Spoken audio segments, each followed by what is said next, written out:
अस्सलामुअलैकुम दोस्तों, ਤੁਸੀਂ ਵੇਖ ਰਹੇ ਹੋ ਪਾਕ ਪੰਜਾਬ ਟੀਵੀ ਤੇ ਮੈਂ ਆ ਤੁਹਾਡਾ ਦੋਸਤ ਅਬਦੁਲ ਵਾਹਿਦ। ਦੋਸਤੋ ਮਾਸ਼ਾਅੱਲਾ ਅੱਜ ਮੈਂ ਤੁਹਾਡੇ ਵਾਸਤੇ ਇਹ 5 ਕਨਾਲ ਦੋਸਤੋ 5 ਕਨਾਲ ਜ਼ਰਈ ਐਂਡ ਰਿਹਾਇਸ਼ੀ ਇਸ ਜ਼ਮੀਨ ਦੀ ਵੀਡੀਓ ਲੈ ਕੇ ਹਾਜ਼ਰ ਹੋਇਆ। ਇਨਸ਼ਾਅੱਲਾ ਉਮੀਦ ਹੈ ਕਿ ਤੁਹਾਨੂੰ ਭਰਾਵਾਂ ਨੂੰ ਇਹ ਬੜੀ ਪਸੰਦ ਆਵੇਗੀ। ਦੋਸਤੋ ਵੈਸੇ ਤਾਂ ਤੁਸੀਂ ਇਹਨੂੰ ਜ਼ਰਈ ਦੇ ਤੌਰ ਤੇ ਇਸਤੇਮਾਲ ਕਰ ਸਕਦੇ ਜੀ, ਲੇਕਿਨ ख़ास तौर पर यह पॉइंट अपने को रिहायशी है।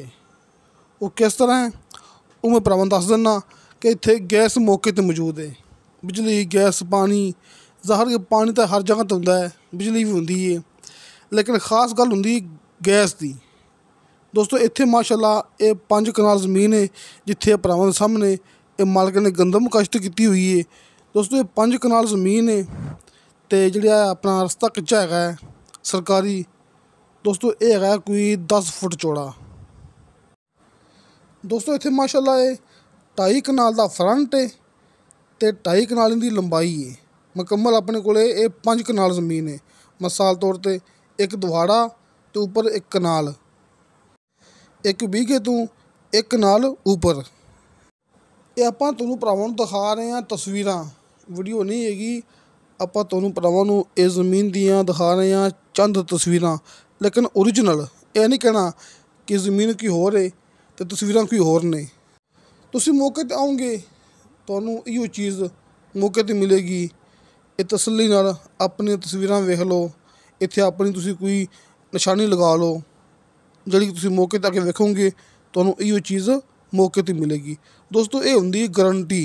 बाकी जिहड़ा अपना नंबर हुंदा है, जिहड़ा कि नंबर डायरैक्ट जिहड़ा दोस्त आपां नूं दूर दे इलाके चों वीडियो सेंड करदा है उन्हां दे WhatsApp number and call number सामने स्क्रीन ते हुंदे ने ते अपने WhatsApp नंबर हर मूवी दी डिस्क्रिप्शन दे विच हुंदे ने।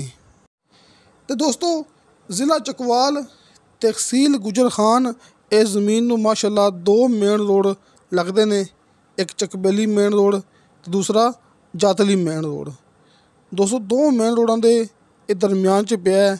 बहुत ही अच्छा तो बहुत ही खास पॉइंट है माशाअल्लाह अपने कोले। तो दोस्तों आपको ये वीडियो सेंड की है, ये तस्वीर सेंड की ने शाह साहब ने, जरा कि भरावां नूं पता है कि जातली चकबेली ज़िला रावलपिंडी तहसील गुजर खान इस एरिए च माशाअल्लाह बड़ा अच्छा काम करते पे ने। तुहानूं सामने स्क्रीन ते ये शाह साहब दा ये नैयर अब्बास शाह साहब दा उन्हां दा कॉल एंड WhatsApp नंबर सामने मिल गया होना है। तुसीं इस नंबर ते कॉल भी कर सकते जे ते WhatsApp ते मैसेज भी कर सकते जे। तो दोस्तों इनकी डिमांड की है मालका ने फी कनाल के हिसाब नाल। दोस्तों एक मालक की ज़मीन च कि एक बंदे के नाँ ते ये ज़मीन है, इनकी डिमांड की है फी कनाल की 5 लाख रुपया। दोस्तों 5 लाख रुपया इनकी डिमांड है। कमी पेशी होनी या नहीं होनी तुसीं गल करनी है डायरैक्ट शाह साहब नाल, ये सामने दिते गए नंबर ते। दोस्तों 5 कनाल ये ज़मीन है ना, तो फी कनाल की कीमत है 5 लाख रुपया, मतलब कि मुकम्मल ज़मीन की 25 लाख रुपया कीमत। दोस्तों आस पास आबादी है, हर चीज़ मौके पर मौजूद है।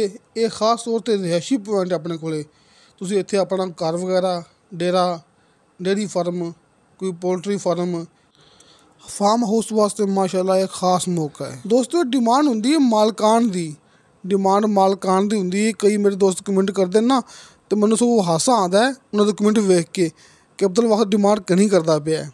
दोस्तों डिमांड होंदी है मालकान दी। हालांकि दोस्तों तुहानूं इस गल का पता होना चाहिए कि घनी डिमांड करने विच मेरा नुकसान है तो थोड़ी डिमांड करने विच मेरा फ़ायदा है। वो क्यों तुसीं वो गल मेथों बेहतर समझदे जे। तुसीं भरावां ने मौके ते आना है, तुहाडी मुलाकात होवेगी डायरैक्ट मालक नाल, डीलर नाल नहीं। डीलर ने तुहाडी मुलाकात करानी है डायरैक्ट मालक नाल, क्योंकि मालक तो इलावा कोई बंदा ज़मीन सेल नहीं कर सकता। तो दोस्तों तुहानूं साडी वीडियो पसंद आवे, साडी वीडियो लाइक ते शेयर ज़रूर करो, अपने बेहतरीन कमेंट्स लिख के भेजो। इंशाअल्लाह ताला बशर्ते ज़िंदगी बा फज़ले खुदा मिलांगे अगली वीडियो ते। अल्लाह हाफ़िज़।